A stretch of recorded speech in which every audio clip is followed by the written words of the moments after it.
Friends, आप जैसे देख सकते हो यहाँ पे मैं इस वक्त normal resting almost resting pace में हूँ, ठीक है। सो द बॉडी को रिक्वायरमेंट होगी एनर्जी की बहुत ही कम होगी। मेरा cardiac output normally 5 to 6 litre होगा इन पर मिनट, यानी 1 मिनट में मेरा heart almost 5 to 6 litre of blood pump कर रहा होगा। So when I start any physical activity तो energy requirement increases. So in order to increase the cardiac output there are two factors. We have to increase the heart rate and stroke volume. So जब हम कुछ भी physical activity करते हैं जैसे running करना, weight lifting करना, तो हमारा स्ट्रोक वॉल्यूम कैसे इंक्रीज होता है, what are the changes takes place in our heart and the muscles of heart so that large amount of stroke volume increases from resting level to exercise submaximal to the maximal level. और आपने देखा होगा कि athletes का जो stroke volume है वो बहुत ज़्यादा होता है। तो आइए हमारे साथ इस वीडियो में हम देखेंगे stroke volume and the exercise, the role of stroke volume during the exercise and what are the effects of long training in the athletes so that stroke volume changes, and also we are going to talking about the athlete hearts.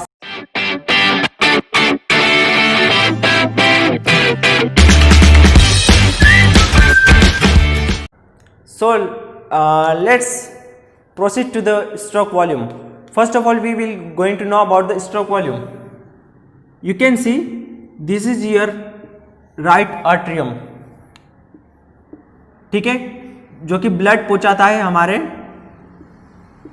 Left atrium में।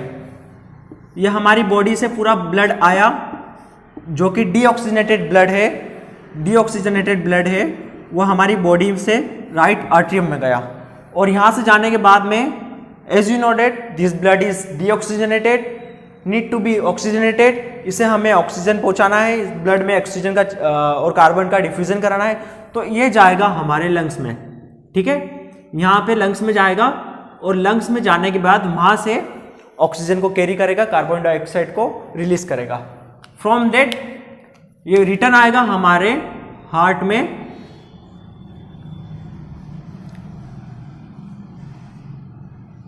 Left atrium में, और ये नीचे आके हमारे right atrium में जाएगा, sorry left ventricle में जाएगा। और यहां से लेफ्ट वेंट्रिकल से आपका ब्लड जाता है पूरी बॉडी में, ठीक है।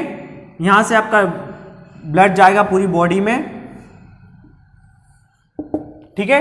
So this is the basic circulation, ठीक है, this is the basics of circulation, this is what happen in your heart. So stroke volume की अगर हम बात करें तो हमारा जो वेंट्रिकल सिंगल बीट में जितना ब्लड पंप करता है इन अ सिंगल बीट, उसे हम बोलते हैं stroke volume. So the amount of blood pump by the ventricle in a single beat is called stroke volume. अगर हम अभी रेस्टिंग फेज में हैं तो हमारा स्ट्रोक वॉल्यूम होगा 60 to 70 ml in normal individual, ठीक है, 60 to 70 ml। और जब हम एक्सरसाइज करते हैं तो ये बढ़ते जाता है। It's value is depending on the level of fitness.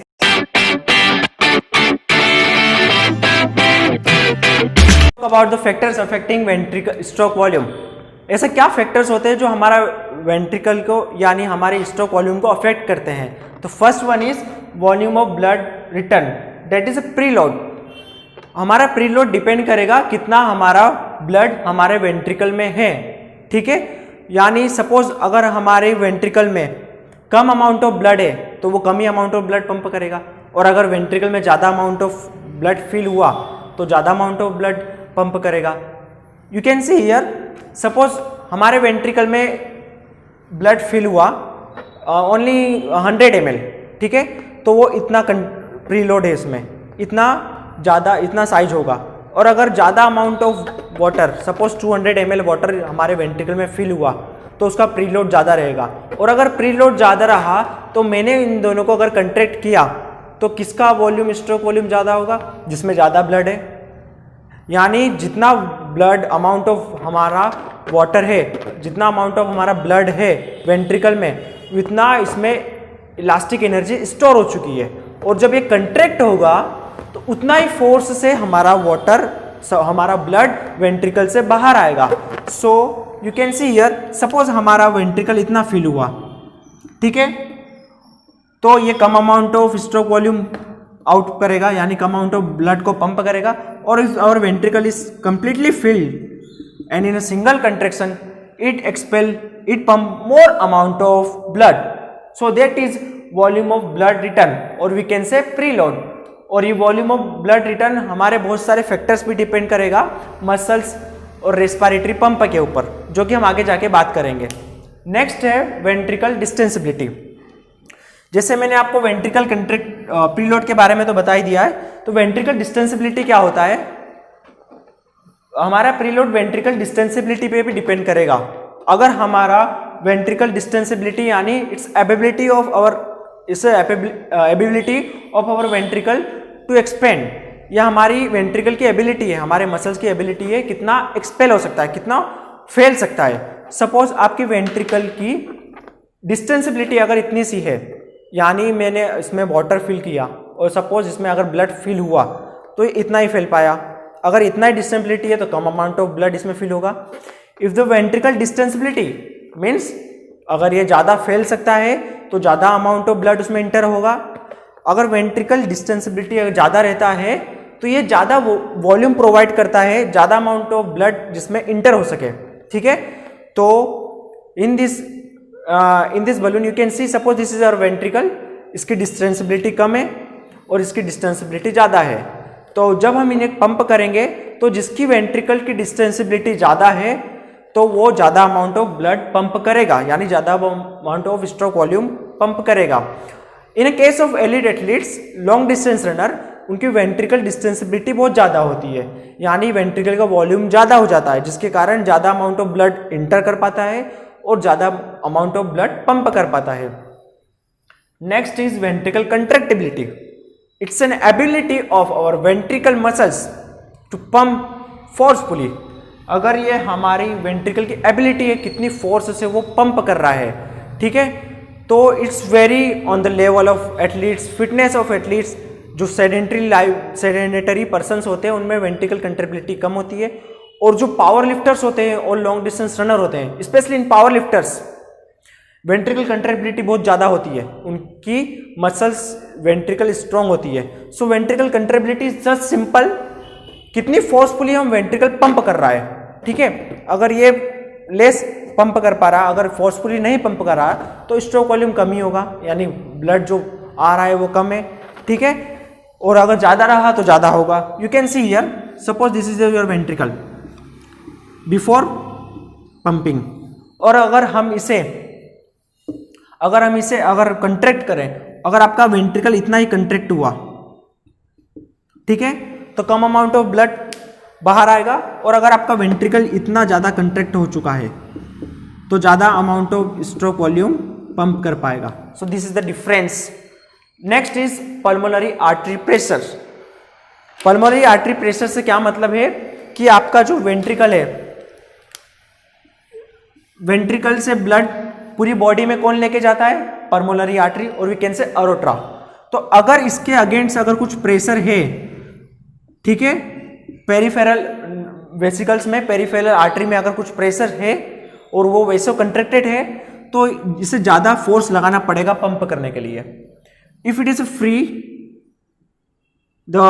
It's वेसो dilated, यानी अगर आपकी पेरिफेरल आर्टरी वेसो डायलेटेड है तो यहाँ पे कम अमाउंट ऑफ फोर्स लगाना पड़ेगा इसे पंप करने के लिए। तो हमारा जो पल्मोनरी आर्टरी प्रेशर है, ठीक है, जब हम कुछ फिजिकल एक्टिविटी करते हैं, रनिंग करते हैं, तो हमारे ये पल्मोनरी आर्टरी प्रेशर है जो कम हो जाता है, ये जो आर्टरी है वेसो डायलेटेड हो जाती है, ठीक है। और हमारी जो नर्व्स कैपिलरीज है, और जो क्या बोल सकते हैं हमारी पूरी बॉडी में, थ्रू आउट द बॉडी में आर्ट्रियोल्स और आर्टरी कैपिलरीज है, वो भी वेसो डायलेटेड हो जाती है, यानी उनका डायामीटर ज़्यादा हो जाता है। तो वेंट्रिकल को जो इतना प्रेशर नहीं फील करना पड़ता इस पंप करने में। So it is directly proportional to the stroke volume.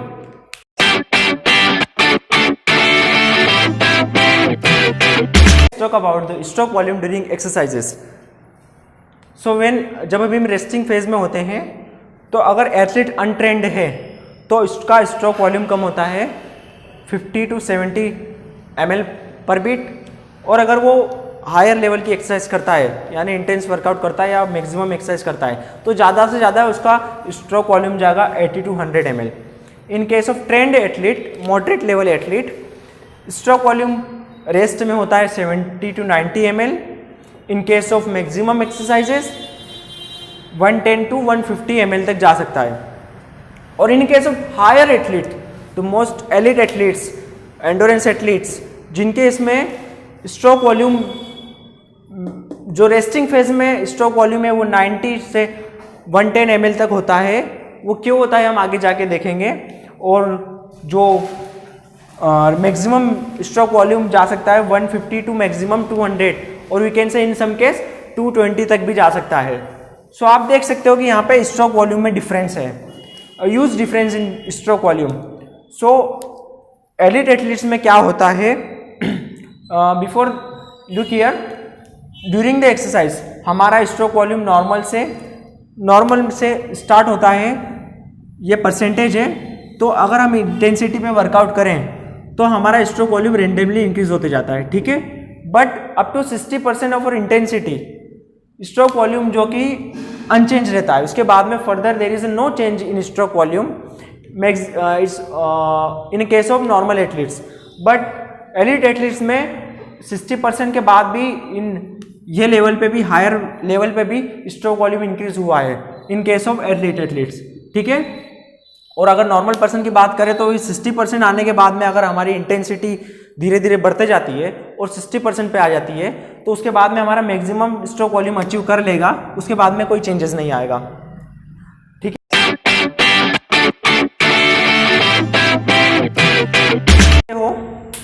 सो आप देख सकते हो यहाँ पर अनट्रेंड एथलीट्स और एलिट एथलीट्स में स्ट्रोक वॉल्यूम में बहुत ज़्यादा डिफरेंस है। तो ऐसे एलिट एथलीट में क्या चेंजेस होते हैं जिसकी वजह से कि स्ट्रोक वॉल्यूम इनका इतना ज़्यादा बढ़ जाता है। आपने वर्ड सुना होगा एलिट एथलीट्स हार्ट, तो उस केस में क्या होता है जिनके वजह से उनका एथलीट का स्ट्रोक वॉल्यूम इतना बढ़ जाता है। So there is a physiological adaptations, जो हार्ट है ना, जो वेंट्रिकल का जो स्ट्रक्चर है उसमें कुछ चेंजेस होते हैं रेगुलर ट्रेनिंग करने से, specially in case of weight lifters और इन लॉन्ग डिस्टेंस रनर्स। क्या होता है, सपोज ये आपका आर्ट्रियम है और ये आपका राइट लेफ्ट वेंट्रिकल है, तो रेगुलरली ट्रेनिंग करने से एलिट एथलीट्स में क्या होता है कि जो उनकी मसल्स में हाइपरट्रोफी होती है। हम जानते हैं कि हम जिस मसल का जितना ज़्यादा इस्तेमाल करेंगे उतनी ही ग्रो होगी, तो हाइपरट्रोफी यानी उनकी मसल्स का डेवलपमेंट, तो वेंट्रिकल का साइज है, जो वेंट्रिकल की मसल्स है वो ग्रो कर जाती है और ज़्यादा एक्सपेल हो जाती है, ज़्यादा स्ट्रॉन्ग हो जाती है, जिसके वजह से क्या होता है कि ज़्यादा अमाउंट ऑफ ब्लड पंप कर पाता है, स्ट्रोक वॉल्यूम बढ़ जाता है, ठीक है। तो स्ट्रोक वॉल्यूम बढ़ जाता है in case of elite athletes, तो इसे हम बोलेंगे यहाँ पे इसेंट्रिक हाइपरट्रोफी। इसेंट्रिक हाइपरट्रोफी आप देख सकते हो एलिट एथलीट्स में, अगर हमने लॉन्ग डिस्टेंस रनिंग या कुछ भी ट्रेनिंग मिनिमम बहुत ज़्यादा ईयर्स तक की है।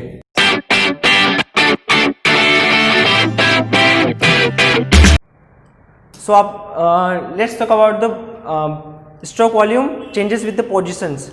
So you can see here, अगर जब हम एक्सरसाइज कुछ भी एक्सरसाइज कर रहे हैं जो कि सुपाइन पोजिशन में है, सिटअप्स या anything, the exercise which you are doing in supine position, उसमें और स्टैंडिंग पोजिशन में हमारे स्ट्रोक वॉल्यूम में क्या डिफरेंस होता है। कार्डियक आउटपुट में इतना डिफरेंस नहीं होता है, बट स्ट्रोक वॉल्यूम में डिफरेंस होता है।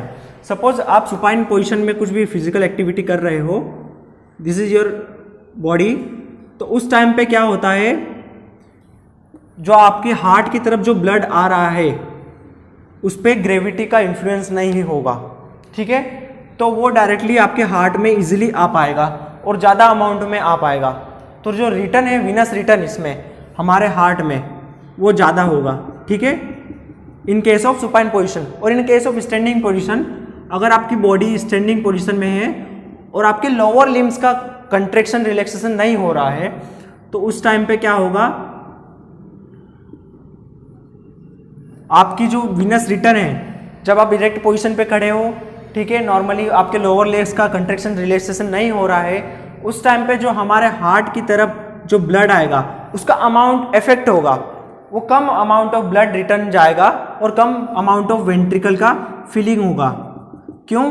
क्योंकि हमारे ब्लड पर ग्रेविटी का इफेक्ट आ रहा है, हमारी ब्लड पर जो ब्लड है उसको पुल कर रहा है ग्रेविटी टुवर्ड्स लोअर लिम्स, तो यहाँ पे हमारा थोड़ा सा ब्लड गेदर हो गया है। सो आप देख सकते हो जब आप मार्चिंग करते हो तो हमें ऐसा सजेस्ट किया जाता है या फिर ऐसा प्रॉब्लम स्टैंडिंग के टाइम पे कि हमारे पैर में हमें कुछ मूवमेंट करना चाहिए, हमारे फिंगर्स को मूवमेंट करना चाहिए या डोर्सिफ्लेक्सर या प्लांटर फ्लेक्शन मूवमेंट करना चाहिए हमारे एंकल में। वो उसका रीज़न ये है कि हम ग्रेविटी के इफेक्ट को निगलेक्ट कर पाए। अगर हम मूवमेंट करेंगे यहाँ पे कंटिन्यूसली तो मसल्स क्या है, हमारे मसल्स हमारे जो ब्लड वेसल्स है उसको पुश करेगा, ब्लड को पुश करेगा ताकि ब्लड हमारे अब हार्ट की तरफ बढ़ जाए, हमारे ब्लड का फ्लो हार्ट की तरफ बढ़ जाए और रीफिलिंग अच्छे से हो पाए। ठीक है, so this is the reason so we perform any kind of movement prolong standing के टाइम पे हमें ये मूवमेंट करना चाहिए ताकि हम अनकॉन्शियस ना हो, ताकि हमारा कार्डियक आउटपुट मेंटेन रहे। Okay,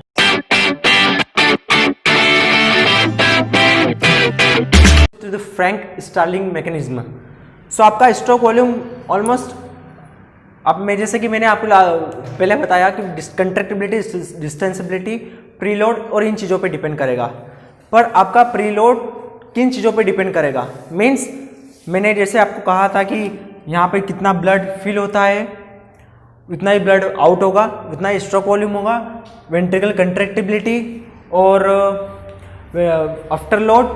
so what are the cause, what are the reason behind this all the things, so that हमारा प्रीलोड बढ़ जाता है, हमारा डिस्टेंसिबिलिटी बढ़ जाती है, कंट्रैक्टिबिलिटी बढ़ जाती है और आफ्टर लोड बढ़ जाता है। So you can see here, so जब हम एक्सरसाइज करते हैं तो हमारी बॉडी का मूवमेंट्स होता है, जैसे कि आपको पता ही है, तो बॉडी का मूवमेंट्स होता है और वो पॉसिबल होता है मसल्स के कंट्रैक्शन और रिलैक्सेशन से। सो तो हमारा अगर हमने सपोज में स्टैंडिंग और मैंने रनिंग करना स्टार्ट कर दिया तो आपका ब्रीथिंग रेट बढ़ेगा और साथ ही साथ आपका ब्लड प्रेशर, बॉडी टेम्परेचर और बहुत सारे चेंजेस होंगे। आपका ब्लड का सर्कुलेशन, आपका कार्डियक आउटपुट बढ़ेगा मसल्स की तरफ, बिग मसल्स की तरफ और we can say working muscles की तरफ। सो जब आपने रनिंग करना स्टार्ट कर दी तो first of all look here, हमारे प्रीलोड और डिस्टेंसिबिलिटी का कॉज क्या है, रीज़न क्या है, मैकेनिज्म क्या है। तो जब हमने कुछ फिजिकल एक्टिविटी स्टार्ट कर दी तो हमारी मसल्स का कंट्रैक्शन से रिलैक्सेशन हुआ, तो मसल्स के कंट्रैक्शन से रिलैक्सेशन से जो हमारी जो वेन्स है, जो मसल्स है वेन को पुश करती है, कंटिन्यूस पुश रिलैक्स के कारण क्या है, वेंट्रिकल पुश होती है, जिसके कारण जो वीनस वेन से जो पुश होती है तो जिसके कारण एक जो ब्लड फ्लो है वो हार्ट की तरफ बढ़ जाता है। यानी ये जो मसल्स है वो वेंट्रिकल हमारे वेन्स को पुश करेगी और हार्ट की तरफ ब्लड का सर्कुलेशन बढ़ जाएगा, बहुत ही तेज़ी के साथ में ब्लड हमारे हार्ट की तरफ जाएगा और जितना ज़्यादा हार्ट की तरफ जाएगा उतना ज़्यादा रिफिलिंग होगा हमारे राइट वेंट्रिकल का, और जितना ज़्यादा वेंट्रिकल का रिफिलिंग होगा उतना ही ज़्यादा हमारा ब्लड यहाँ पर इकट्ठा होगा और उतना ही ज़्यादा प्रीलोड होगा। सो this is the reason behind preload. One of the thing is muscles pump और सेकेंड होता है हमारे रेस्पिरेटरी पंप से। हमारा प्रीलोड का अल्टीमेटली मोटो है, हमारा रिफिलिंग का है कि हमें maximum amount of blood ventricle में इकट्ठा करना है। तो फर्स्ट रीजन था मसल्स पंप से हमारा ब्लड का सर्कुलेशन टुवर्ड्स द हार्ट बढ़ जाता है। दूसरा है रेस्पिरेटरी पंप, तो आप जब फिजिकल एक्टिविटी करते हैं तो हमारी रेस्पिरेटरी ब्रीथिंग रेट बढ़ जाता है। उसका रीज़न है कि हमें फास्ट डिफ्यूजन तो करना ही होता है, साथ ही साथ हमारा जो ब्लड में भी पुल करने में भी हेल्प करता है, यानी वेंट्रिकल को रिफिलिंग करने में भी रेस्पिरेटरी पंप हेल्प करता है। वो कैसे? Suppose this is our thoracic cavity, ठीक है, तो इस कैविटी में क्या होता है, लंग्स होती है, हार्ट होती है और एक सराउंड में स्पेस होती है, ठीक है, जिसका प्रेशर कंट्रैक्शन रिलैक्सेशन मसल्स के साथ में कम ज़्यादा होता है। यानी अगर हम ब्रीथिंग इनहेल एक्सेल करेंगे तो उसका जो प्रेशर है वो बार बार चेंज होगा। तो जब हम एक्सेल करते हैं और जब हम इनहेल करते हैं, ठीक है, जब इन केस ऑफ इनहेल तो आपका जो ये थोरेसिक कैविटी है वो बढ़ जाएगा, जो स्पेस है वो बढ़ जाएगा, इसका स्पेस बढ़ जाएगा, ठीक है, और आपकी जो लंग्स है वो भी एक्सपेल हो जाएगी, जिसके कारण यहाँ पे जो प्रेशर है, ठीक है, वो हो जाएगा लो प्रेशर। ठीक है, तो लो प्रेशर के कारण है क्या है, हमारी जो हार्ट की वॉल्स है वो भी एक्सपेंड हो जाएगी। यहाँ पे जो हार्ट की वॉल्स है वो एक्सपेंड हो गई। तो एज यू नो डेट, किसी भी फ्लूइड या किसी का भी मूवमेंट होता है high pressure to low pressure. ठीक है, इसका मूवमेंट हमेशा हायर टू लोअर प्रेशर होता है। हम किसी भी केस में फ्लूइड का मूवमेंट की बात कर ले या पोटेंशियल की बात कर ले, तो हमारा जो आर्टरीज का, वेन्स का जो प्रेशर था वो ज़्यादा था, और जो कि यहाँ पे हमारी जो इंट्राथोरेसिक प्रेशर जो कम हो चुका है, हमने इनहेल किया है, तो यहाँ का जो प्रेशर है कम हो चुका है, तो ये हमारे ब्लड को पुल करेगा towards heart. So this is the reason for respiratory pull. तो हम जितना भी जितनी फास्ट हम ब्रीथिंग करेंगे, जितनी फास्ट एक्सेल करेंगे, उतनी फास्ट हमारा ब्लड भी पंप करेगा। ठीक है, ताकि यहाँ पे जो प्रेशर में चेंजेस होने के कारण। Next thing is that after load और कंट्रैक्टिबिलिटी। कंट्रैक्टिबिलिटी का तो आपको बता ही दिया मैंने। अगर हार्ट की मसल्स अगर स्ट्रॉन्ग है, उसमें इसेंट्रिक हाइपरट्रोफी हो गई, यानी मसल्स की ग्रोथ हो गई, तो वहाँ पे आपका कंट्रैक्टिबिलिटी बढ़ जाएगा, यानी फोर्स जो पावर है पंप करने का वो बढ़ जाएगा। और next thing is after load. After load आपका वेंट्रिकल पे कम हो जाएगा, यानी वेंट्रिकल पे जो प्रेशर आता था पंप करने के लिए वो कम हो जाएगा। वो क्यों होगा? क्योंकि आपकी जो आप रेस्ट में रहते हो तो क्या होता है कि आपकी जो आर्टरीज है वो वेसो डायलेटेड रहती है। In case of the arteries I am talking about the skeletal muscles, जो कि स्केलेटल मसल्स की तरफ ब्लड लेके जाती है, वो वेसो डायलेटेड रहती है। तो जब हम फिजिकल एक्टिविटी करते हैं तो बहुत सारे टॉक्सिक्स और वेस्ट मटेरियल का सिक्रेशन होता है, जैसे कि कार्बन डाइऑक्साइड और नाइट्रिक ऑक्साइड, जो कि लोकल वेसोडाइलेटर्स हैं, जो हमारी मसल्स को वेसोडाइलेट कर देंगे, जिसके कारण कि मसल्स का एरिया जो है वो बढ़ जाएगा। और अगर इसका एरिया बढ़ गया तो ब्लड कोई फील नहीं करेगा, प्रेशर फील नहीं करेगा मूव करने के लिए। तो अगर हमारा सिंगल आर्टरी आर्टियोल्स और कैपिलरीज अगर वेसोडाइलेट होती है, सो ऐसे टोटली हमारी पूरी बॉडी की कैपिलरीज वेसोडाइलेटेड हो जाती है। वी कैन से हमारी पूरी बॉडी की आर्टरियोल्स वेसोडाइलेट हो जाती हैं, जिसके कारण कि वेंट्रिकल को कोई प्रेशर फील नहीं होता है ब्लड को मूव करने के लिए, तो इजीली वेंट्रिकल पंप कर देता है। So this is all about stroke volume during the exercises. Next video में हम बात करेंगे कार्डियक आउटपुट के बारे में, ब्लड प्रेशर के बारे में, प्लाज्मा मेम्ब्रेन के बारे, प्लाज्मा फ्लूइड के बारे में, कि क्या क्या फिजियोलॉजिकल चेंजेस होते हैं हमारी बॉडी में एक्सरसाइज करने के थ्रू। तो अगर आपको हमारा एक्सप्लेनेशन पसंद आया तो सब्सक्राइब करिए हमारा channel sports science and fitness lab with Divyam Patidar. Thank you for watching. जय हिंद, जय भारत।